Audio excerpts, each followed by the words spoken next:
Hi, everybody. This is Melinda. On the line with me are Leanne and Catherine from STS. Carol is on vacation this week. We're doing the new Data Manager Session 2. This is a continuation from last week's session.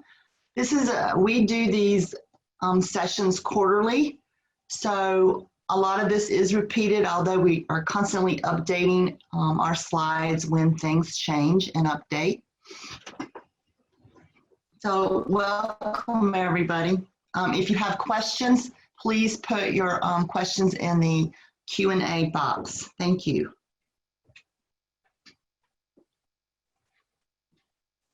Okay, so our learning objectives today, we're going to understand the PROC ID chart, hopefully, and we're going to identify resources within the National Harvest Report. Now, I do want to say that you will see the slides on the Harvest Report, and they are old slides because we really haven't had a final look at the way our new reports are going to look. So, but the information is the same, the concepts are the same. So just know that when you get the IQVIA reports, they will look different. Okay, so the first thing we're going to talk about is the PROC ID chart. And the reason it's important to understand this is because these are basically the cases that are analyzed. Isolated CAB, isolated AVR, isolated MVR, AVR plus CAB, MVR plus CAB, AVR, MVR. Isolated mitral valve repair and a mitral valve repair plus a CAB. Now, the important thing about this chart that I've discovered is first of all, you got to learn how to read it. And we're going to go over that because when you look at it, you're looking at a foreign language almost. And then the other important thing you have to have is you need to have a data collection form with the sequence numbers. So the annotated one, so that you can properly read this chart. That will help you if you have that handy. So before we're going to go to the website and actually look at it real time, but I want to go over some concepts here of the PROC ID chart first. So when you first pull it up, you're going to see that you have across the top, you've got a variable short name and the sequence number. That's why you need that annotated form. So you can easily identify the sequence numbers. Then you have 4 categories. Your isolated CAB is in column 1, the AVR is in column 2, the isolated MVR is in column 3, the AVR and CAB is in column 4. And this is kind of a scrolling document, and you'll see that when we go to the website. So you'll just scroll down to see the rest of all the procedures how the procedures affect the particular category that you're looking at. The gray lines on this thing, that is programming lingo. Just ignore it. You don't need to be focused on the gray lines. The focus needs to be on the white lines. On this slide, you're going to see a couple of things. So you will have procedures that will affect all 4 categories. So for example, over here you can see that some of these procedures here are across all 4 categories. So they're going to affect all 4 categories. And then at the bottom here, you've got procedures that affect each specific category. For example, right here, oops, sorry, didn't mean to do that. For example, right here, sequence 4191, AFib lesion location. It's used in the isolated CAB, the isolated AVR, the CAB and the AVR, but it's not used at all in the isolated MVR calculation. You'll also see some green on this PROC ID chart. Those are highlighted changes, and I will tell you that as far as 2.9 and 4.2, the PROC ID chart, very, very minor changes. The changes had to do really with sequence number changes or fields being deleted, or perhaps new names of basically the same sequence in the last version, just renamed differently. So there were no major changes is what I'm getting at. So if you have this memorized already, you don't have to relearn something new. All right, the other thing I want to point out before we go to actually look at the PROC ID chart in real time is you have a short name and a sequence number. So you can see other cardiac tumor sequence 4115 is right here. So that's your short name. You know what? I've got to stop clicking on this thing. Your short name and your sequence number. Here's your gray line. Just ignore it. Okay, that's a programming lingo. Over here, it's giving you two answers, no or missing. So what this means to you is if you code no to cardiac tumor, or you leave it blank, it's missing, then the case will stay in the isolated category. So that's what this means over here. So again, if you code no, it says no, it stays isolated. If it's missing or blank, it stays isolated. There's also, Carol did a presentation on this several months ago, and it is on YouTube for further explanation if you so choose to do that. What I'd like to do now is actually take you to show you how to find the PROC ID chart. And can everybody see that now? Can you see, Leanne, can you guys see my,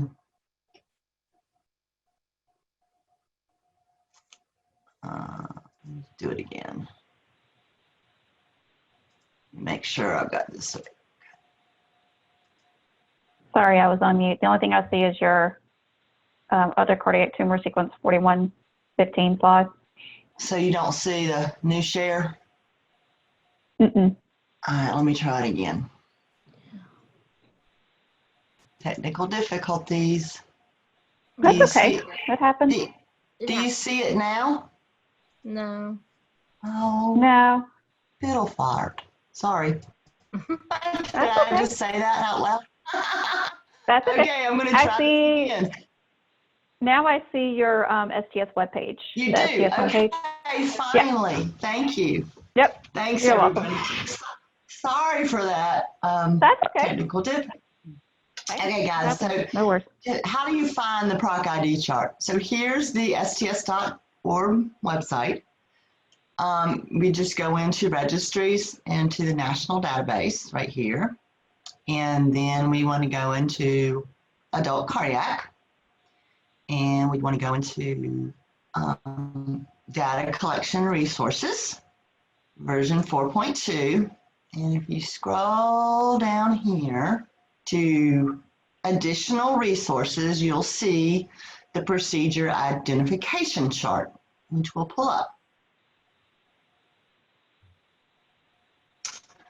Okay, so this is what it looks like, much like the slide that I showed you. And now at least maybe you have some concepts in your head as to how to read it. But what I was talking about, so isolated cab is in column, basically the second column, the first category. So you need to scroll down and there's not a heading here on the second page. But you know that this particular column here, number 2, or the first category, is isolated cab. And you can see over to the left the sequence numbers and how each sequence number affects that particular isolated procedure. So for example, these are the VAD ones. And again, I was telling you, these sequence numbers right here affect all 4 categories. For example, VAD timing, 38:45. So if it's pre-op during the same hospitalization and prior to the OR surgical procedure, it does not affect the isolation at all, okay?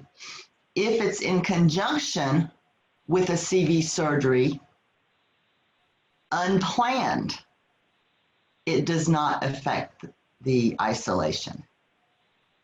If it's post-op, it does not affect the isolation, or if it's missing. So that's just how to read this. And as you'll see, you'll continue to scroll down and you're going to see, you can see all of the sequence numbers that affect this. What I do when I search this is I just use my little handy dandy search function and type in a sequence number. And it'll take you right there, and then you can quickly determine whether that sequence number affects your category. Again, there are some sequence numbers that are not used in calculations at all. So for this is 4136, ASD repair. So I know that the third category here is the mitral valve, the isolated mitral valve replacement. It's not used in that calculation at all. So it doesn't affect it in any way at all. Then you'll see some blanks as you scroll down, and then what's going to happen is the second set of categories is going to start. So again, here's your variable, here's your category, MVR cab, ABR, MVR, MV repair plus cab. So I did want you to at least see this in, as a fluid document and go over how to read that. We're going to do a few, we're going to do just a few little scenarios, or at least one, and then I'm going to two scenarios just to point this out. Leanne, can you see my screen? Did the share work properly? Yep. Okay, thank you. Yep. Mm-hmm. All right, so this is a scenario. The patient has a CABG with an AFib pulmonary vein isolation, and that's sequence number 4191. Will this procedure be classified as an isolated cab? So if we go back over here, and I told you I like to type in my little search button. So there's two things here. Okay, so I'm getting up here and I'm going to, so I am under isolated cab, scroll down. I know it's the second column or the first category. So 4191, here it is. So if it's coded as being primarily epicardial, it stays isolated. If it's coded as not being done, no, it was not done, then it stays isolated. If it's missing, it stays isolated. So we had a PVI, which is a pulmonary vein isolation. So we know that that is an epicardial procedure. So we're going to code this as an epicardial procedure. So knowing that it's epicardial and looking at our PROC ID chart, we know that for a CABG, an epicardial pulmonary vein isolation, AFib lesion is not going to affect the isolation at all. This patient will be an isolated cab.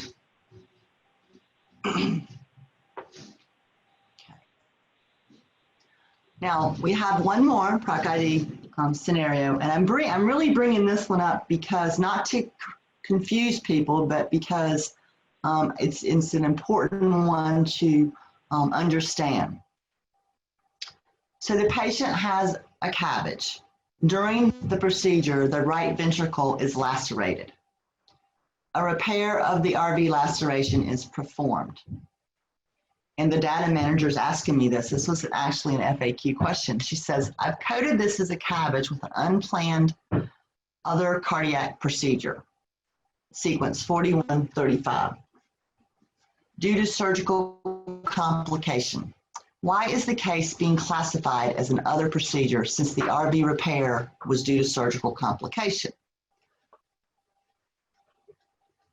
And I think the thought process here is that for most anything in the PROC-ID chart, if it's unplanned due to surgical complication, it remains isolated.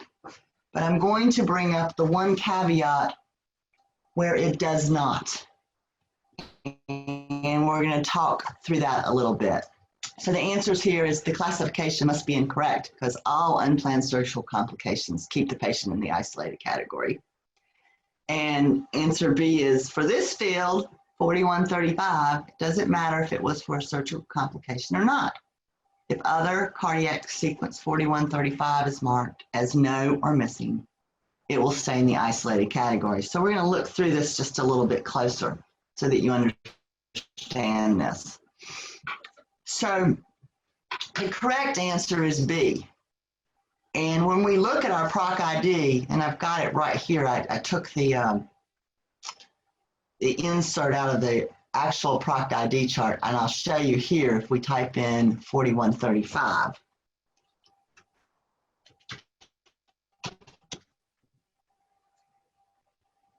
So you'll see that I want to make sure we're looking at an isolated cab. So here we are. That's the second column, the first category, and we're looking for 4135.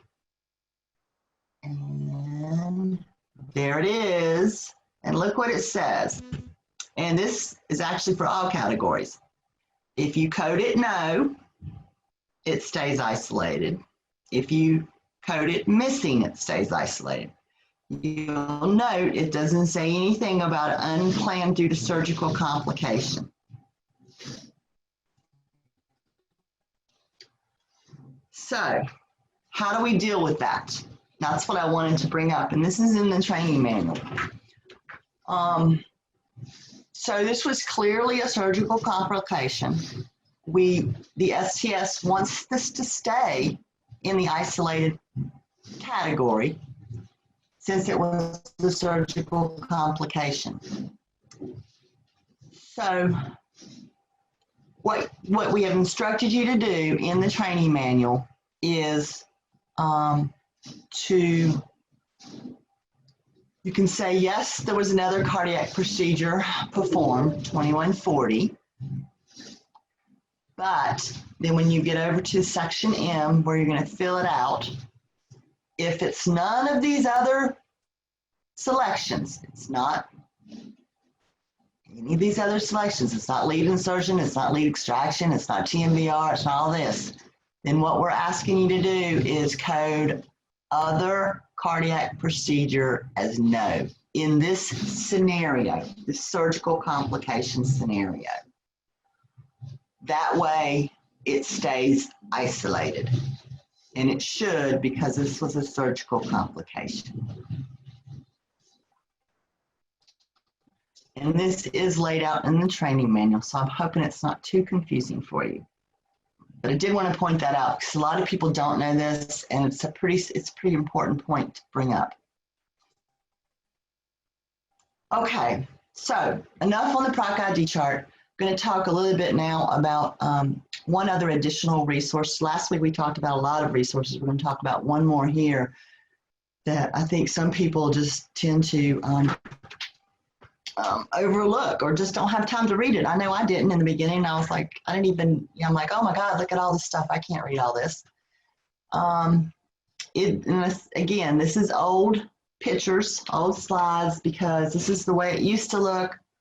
When IQVIA comes out with the report, it's going to be computer, it's going to be electronic. You'll be able to download it. It's going to look slightly different, but everything, all the information is going to be the same. There's a lot of good information in here. So we're going to do a quick run through on this. When you get your reports, STS is great, though. They give you odds ratios, they give you OE ratios, they give you risk adjusted rates. You've got your scores versus like group versus STS event rates. The reason we give OE ratio and OR ratio is that surgeons really like to look at both of those. Each one of them is slightly different. but they're pretty much scored out the same, but they have slightly different statistics. I'm going to give you the simplified version here of an OE ratio so that you, when you look at your report, because I'm not a statistician, I'm assuming most of you aren't either.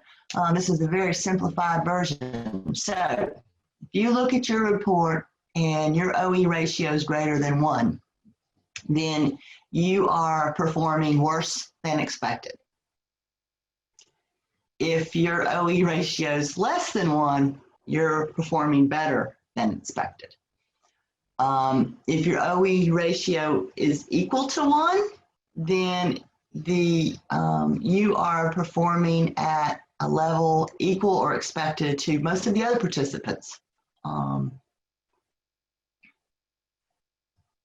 So it's a quick way to look at it. If you're looking at OE ratios, just say, oh gosh, this is 1, or this is 1.2. Ooh, 1.2, I'm doing worse. Oh, 0.9, I'm doing better than the average. Quick way. So this is a very simplified form. In the national report, I think there's probably 5 to 7 pages on how to accurately, if you completely want to understand this, but this is the down and dirty, simplified Melinda's version of how to do this. Risk-adjusted rates, again, this is simplified.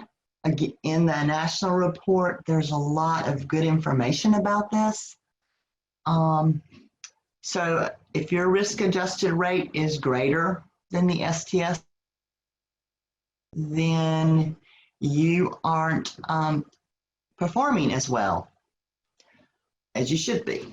If it's less than the STS adjusted event rate, you're performing better. If it's equal, you're performing at an expected level compared to all the other participants. Star ratings. Star ratings come out twice a year in the national reports, and it's a system to basically rate a site on performance. I will tell you that over the years I've heard lots of great presentations, and I'm assuming that we'll have another one at AQO this year. Dr. Chen speaks very eloquently about star ratings, and from all of those years I'm listening to his lectures, what I've determined is if you're a small program, your volume's not very big, you have a really hard time becoming an overall 3-star program, just because of the curve that they do this on and the statistical model that they use. But basically 3 stars, you're significantly higher than the STS mean.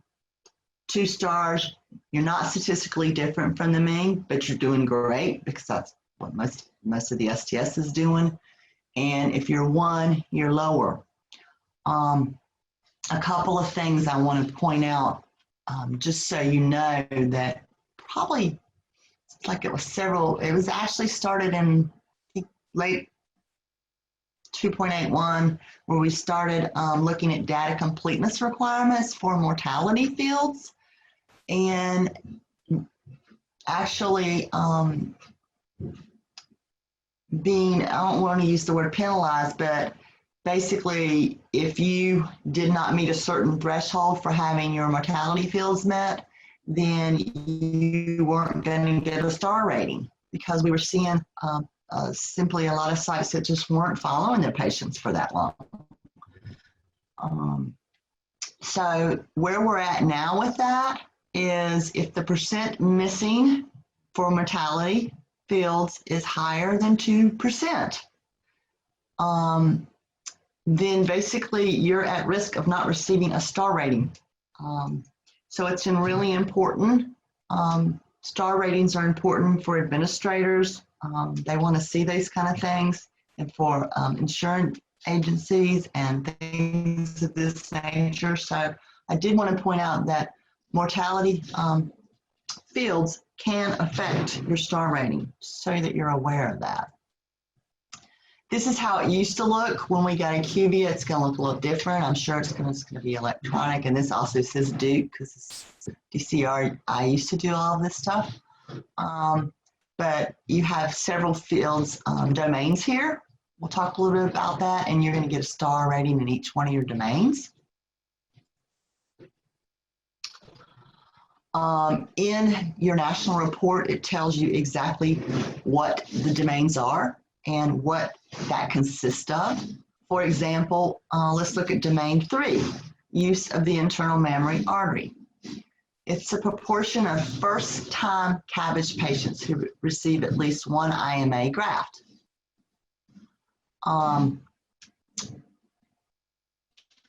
Further information into this, if you look further into your national report, past the domains, this is usually on about page 110 or so, you're going to find each one of the measures laid out. It's going to have the title, the name of the metric, the description, the numerator, the denominator, and the exclusions. I get a lot of questions in the FAQ mailbox, a lot of like beta blockers, especially, you know, what are the exclusions? What are the cases? Do ABRs have to go home on a beta blocker? And if you look at this, the numerator is the number of patients undergoing isolated CABG who are discharged on a beta blocker. So if you're just having an isolated ABR, this metric doesn't even apply to you. You're not included in this metric. And then we have exclusions over here. Cases are removed from the denominator if there was in-hospital mortality or if discharge beta blocker was contraindicated. Okay, and so each one of these metrics has a very detailed description and explanation in the National Harvest Report. So it's a wealth of information in there. Okay, so just kind of understanding this, for those of you who have seen this, some of you may be so new that you've never seen this. But this is, when you get your star rating, it has a really nice little graph over here, which I really like. And it shows you where you're at, the participant. It shows you the STS overall value. It shows you the 95% confidence interval around your scores. It shows you the minimum scoring and the maximum scoring that occurred, and the 90th percentile and the 50th. So it's a very nice way to actually see your performance.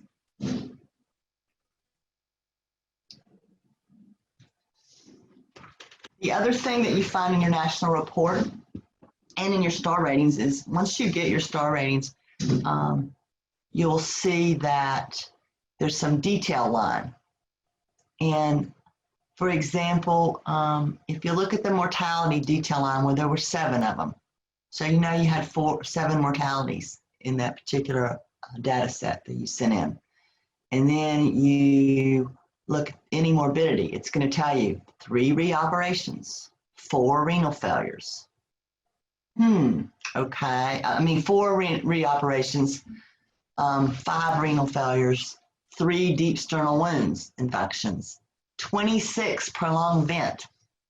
Wow, that looks like a process improvement right there.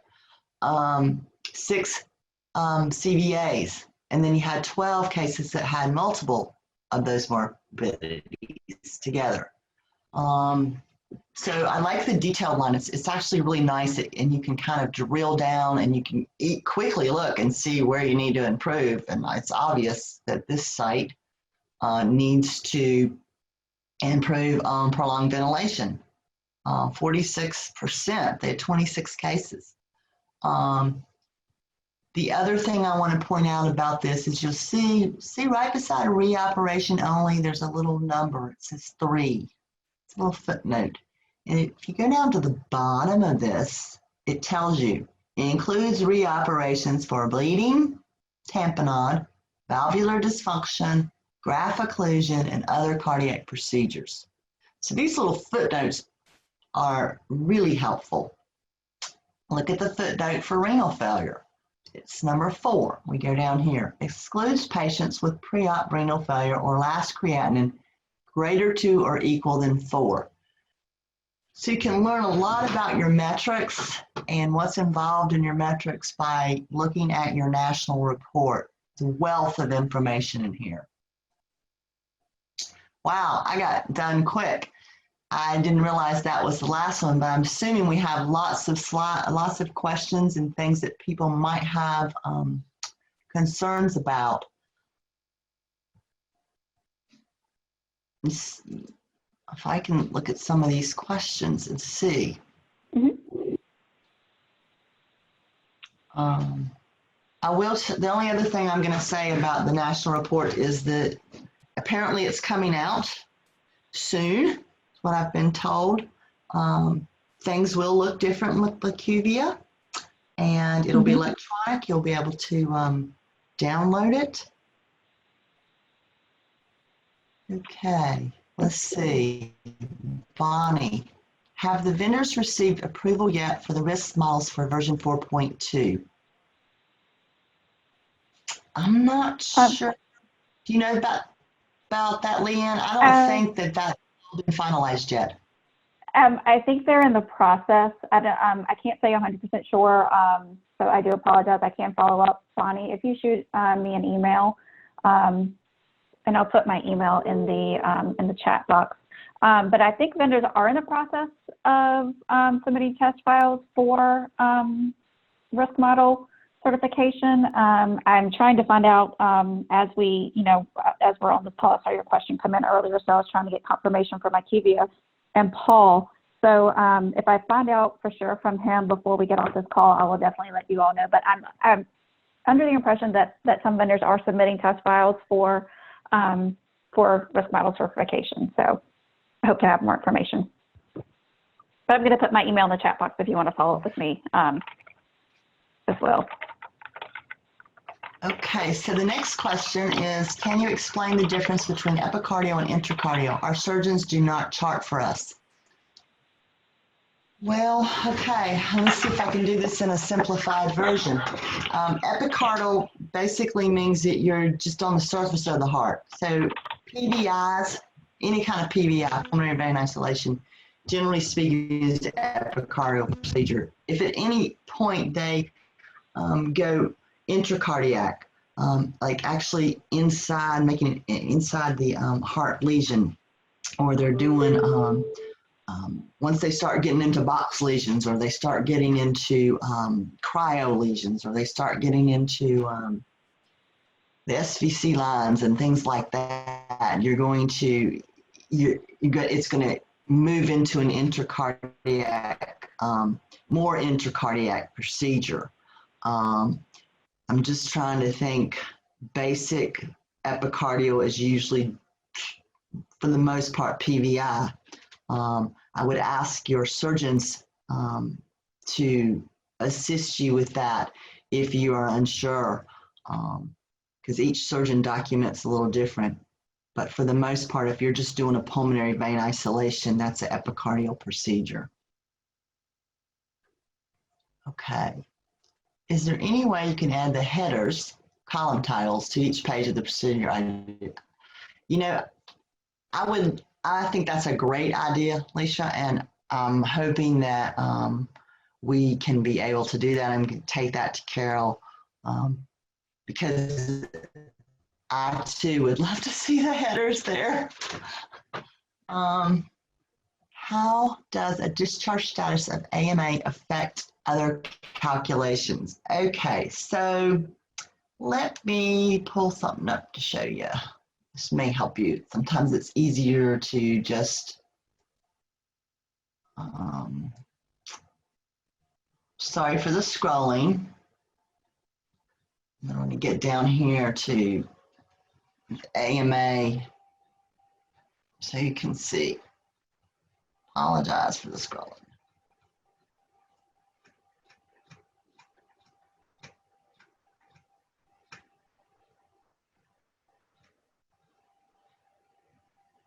Okay, we're almost there.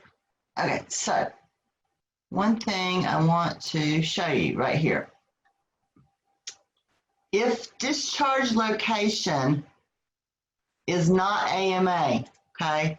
So if your patient leaves AMA, then you don't answer cardiac rehab, you don't answer substance abuse, you don't have to answer any of the discharge meds. It's excluded. So that's how AMA affects. So in the old version, you had to answer these particular medications, and a lot of people, the rule was, well, AMA means no. And a lot of people, we heard the data managers heard loud and clear, and for this new version, if you leave AMA, the medications are excluded from the metric. You're excluded from the metric for discharge meds. Okay, let's see. Sorry is sequence 2631, intent to capture your IMA and all other arterial are just, okay, let's see what that is. Make sure. 2631. Oh, okay, so this has been a little confusing. I'll explain this to you guys. We tried to update the training manual to explain it.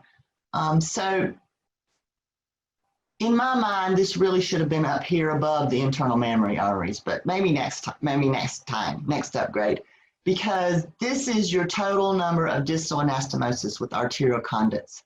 So it includes IMAs. So if you use one IMA, you'd put one here. It also includes radials. So if you use two radials and one IMA, then the total number here would be 3. It also includes any other arterial distal conduit that you may use.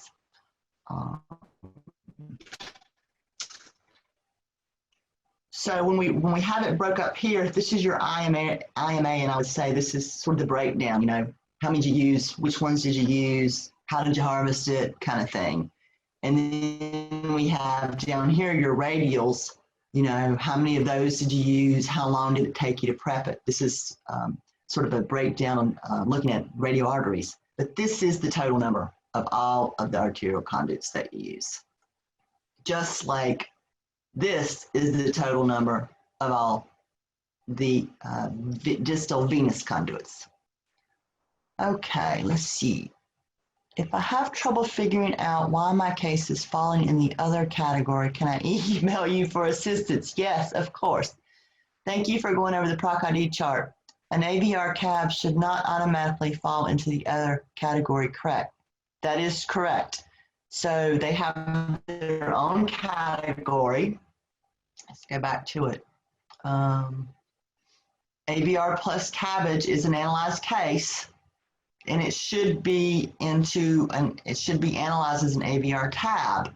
So if you did something else during that procedure that affected the category, perhaps maybe that's why it's fallen into the other category. So you can just email me through the FAQ if you'd like. I could help you look at that.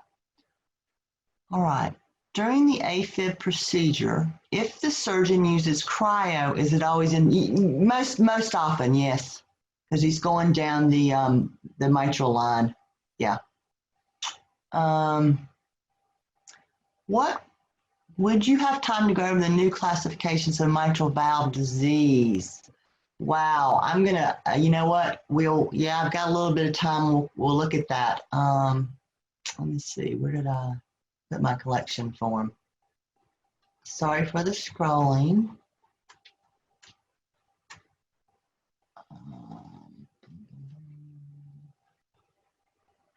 Wait a minute, I maybe scrolled too far.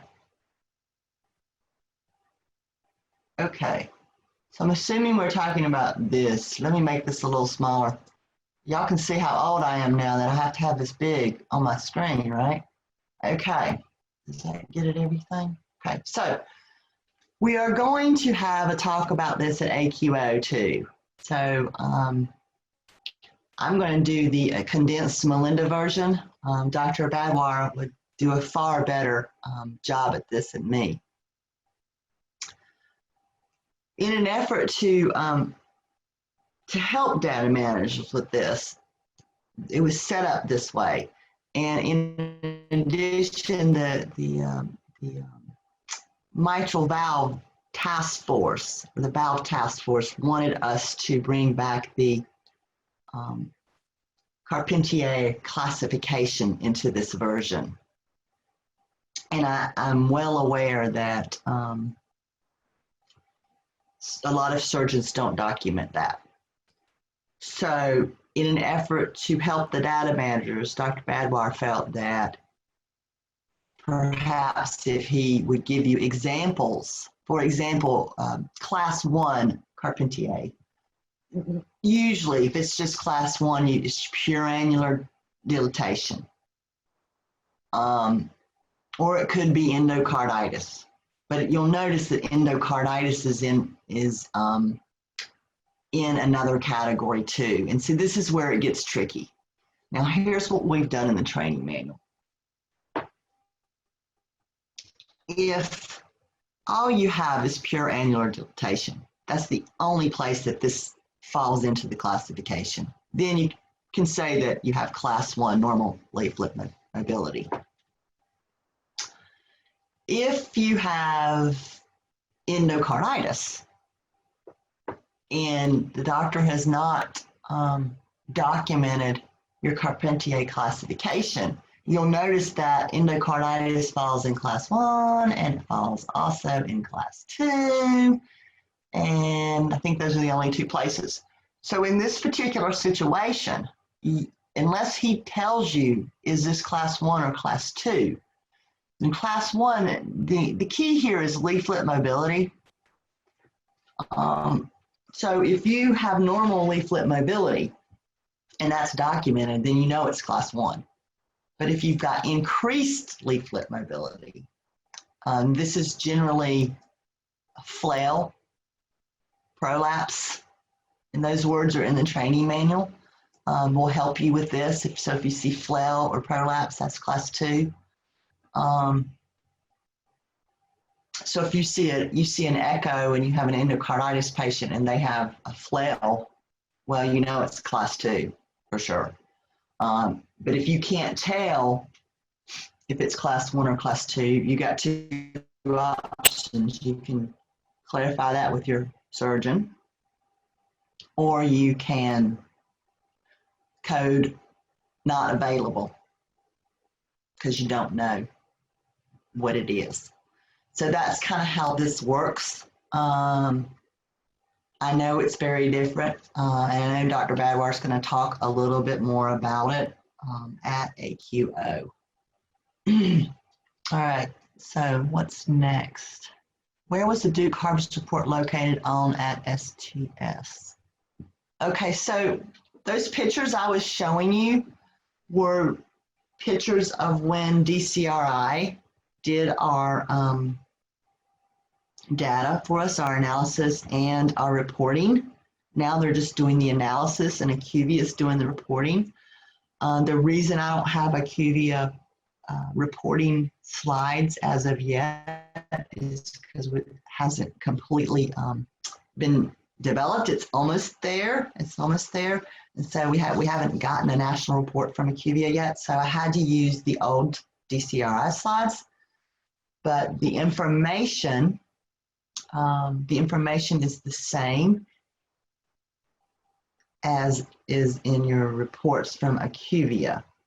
Now, I'm assuming if you, I don't know if you're asking me how to find those old reports or not, but my understanding is those old reports were are housed in IQVIA, that information came over, or you may have them housed at your site on a PDF. Yeah. Hi, Melinda. This is Leanne. If you're looking for an old report, if you need access to it, you can email us at stsdb@sts.org. But if you are looking for that 999 report that Melinda was using, that's not on the STS website. So yeah, if you have more questions or need clarification, you can feel free to email me. I put my email in the chat box, or you can email us at stsdb@sts.org. can get your question answered. How do we read the risk model variable chart? Well, we talked about that last week. I'll briefly go over it. So we would get to, that was on Data Manager Session 1. So let's get back over here. Let me find the website here. So here's the risk model variable charts under additional resources. We'll briefly go over this. I'll make it a little bigger. Okay, so you can see that here's CAB right here in the first column. It has, this is for a cabbage, and these are the fields that play in to the risk model. And then the additional columns off to the side, you have the categories. So for example, operative mortalities first, and you see these little X's here. You see these little X's right here. These things right here is what plays in. So for operative mortality, you have age plays in, gender plays in, race plays in, primary payer, a lot of people don't know that, secondary payer. These are your risk model variables for each one of these categories. So if you're looking specifically for a prolonged vent category, it's right here. And you would just go down under it and see all the variables that play into it. Hopefully that explains it. Is pretty quick. I did talk more about this last week, and that video, there's a PDF and also a recording on the website. Can you go over the substance abuse screening and counseling? What do we need to, oh wow, okay, so this I think this has been kind of a hard one for people. Trying to think if I remember the sequence number. No, that's not it. That's it, I think. I got a lot of questions on this. This is a CMS measure, so STS really can't tell sites how to screen or how to counsel their patients. So basically, sites are responsible for setting up a method to screen tobacco, alcohol, and substance abuse, non-prescription non-medical prescription drug use. So you have a screening process, and then you also have triggers for referral and who may need counseling. This is, like I said, it's a CMS measure. We really can't dictate how your sites do that. Each site has to have their own process for doing that. So if you need more information, you go under National Quality Form Measure 2597. There's a wealth of information. There's even resources for acceptable screening tools that are already out there.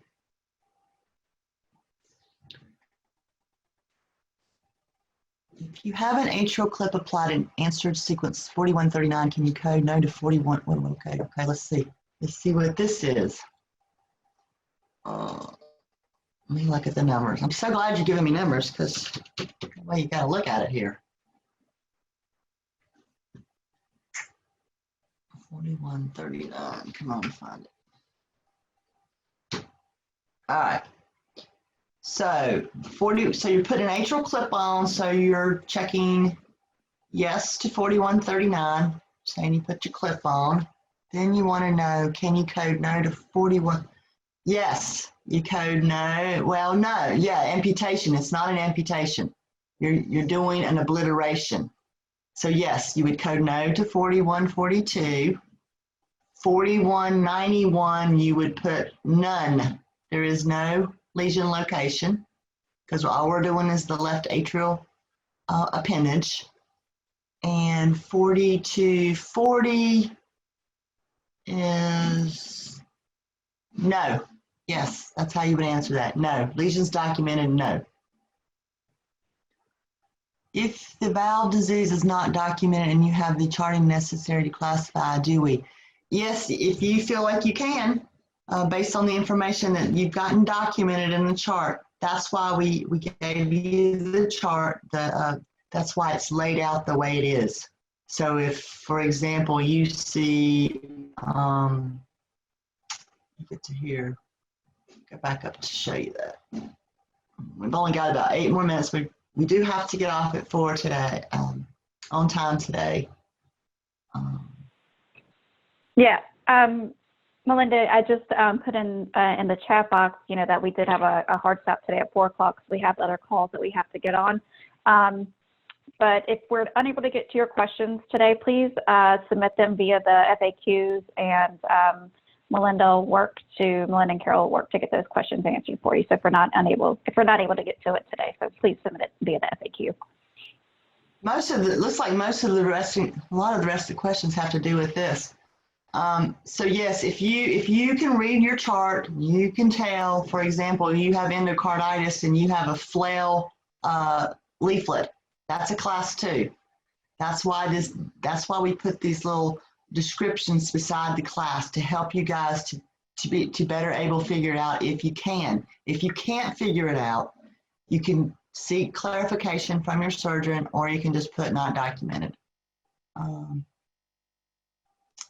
Okay, let's see. Is the goal of the surgeon's worksheets for them to use within their template? Or yeah, you can use that is one of the goals. They can use that, or you can use that as a worksheet for them to fill out, and it can either be a part of your medical record, however you want to use those. Those worksheets are we provide those for you guys so that you guys can customize them to however you want, whatever works best at your site. Let's see. All right, I'm going down. Let's see. Since you code yes to valve disease if there's any stenosis or regurgitation, mild or greater, lots of times there is no etiology. That's true. Lots of times there is no etiology. So if you have moderate regurgitation, you don't have any etiology, you would say yes to mitral valve disease and just put not documented to the etiology. Let's see. I'm trying to think where I'm at now. Okay. That one's been done. It's done. That's done. July, that's done. Yes, Jennifer, if you feel like you can have the documentation to interpret the Carpentier classification, you can. However, if you have endocarditis and you can't tell if it's class 1 or class 2, you do need to clarify. And if you can't clarify, you probably need to put not documented.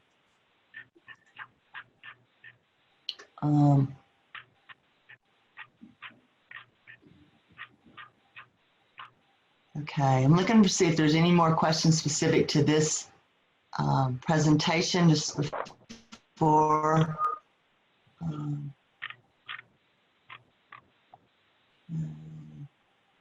Going, okay, let's see. Can you explain how to use the aortic device worksheet? I did that last week. I think I have a few minutes to go over that. I'm going to have to pull something else up though. Give me a minute. That was in session 1.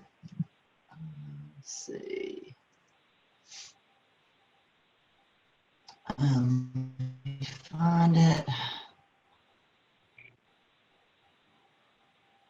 Can you guys see this? Assuming yeah. Okay. Yeah, we can see your slides. Yeah. Okay. So here's the aorta device worksheet that people had a question about. So what has happened is that sequence, I can't remember exactly, 5465, here we go. There's the sequence number. It was supposed to be a selection set, a drop down. but it did not end up being that way. It's a text form, just like it was in 2.9. So in an effort to make things easier for the data managers, Carol came up with this aorta device cheat sheet. So for example, and I want to show you how to do this. So for example, if you are using an ipsilateral leg endoprosthesis, and here's your model number right here. The R, oh gosh, I hate that I do that. The RLT 231212.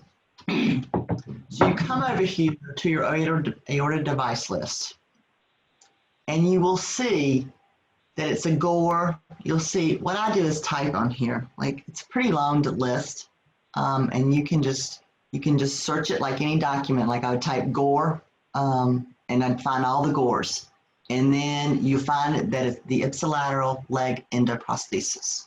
Now, it starts with the RLT, just like your model number does, right? It's got 2, 4, 6 numbers after it. So you've got 23, 12, 12, that's 6 numbers. So the RLT 231212 will be coded as 801. So instead of typing in the whole model number and the name and all of that stuff, all you have to do is put in 801 and it will populate your selection set for you. So that's how you are using the aorta device list. It is not an all-inclusive list. If you find things that are on that list, then shoot me an FAQ because Carol will be updating this periodically. And in the meantime, you would just type it in like you did in version 2.9. Can we have a separate, yeah, it's going to be done at AQO. The Carpentier classification will be done at AQO. Dr. Badwar is going to do it, and I'm assuming that after AQO, that would probably be one of our workshops that we would like to do too for the entire group, for those of you who can't go to AQO. Okay. We have time for one more, and then we've got to hop off. I'm actually thinking, is there still a limit on the amount of characters that you can put in the device section? I don't really know what you're asking me, Lynn, about that, because it looks pretty, looks like there's a lot of room here.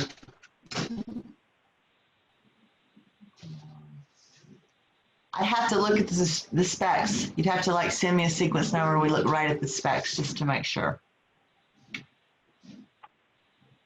And that would be in the specs manual. Where is the list again? It's under resources. Right here, additional resources, aorta device list. Okay, I think it's 1 o'clock. I know that we have to go. Sorry, guys. Thank you for attending. And just send me in any questions that I didn't get to today. Thank you very much. Great job today, Melinda. Thank you, everyone, for joining. We appreciate it. Great job, Melinda. Thank you. Okay, y'all have a great day. Thanks, everyone. Bye-bye.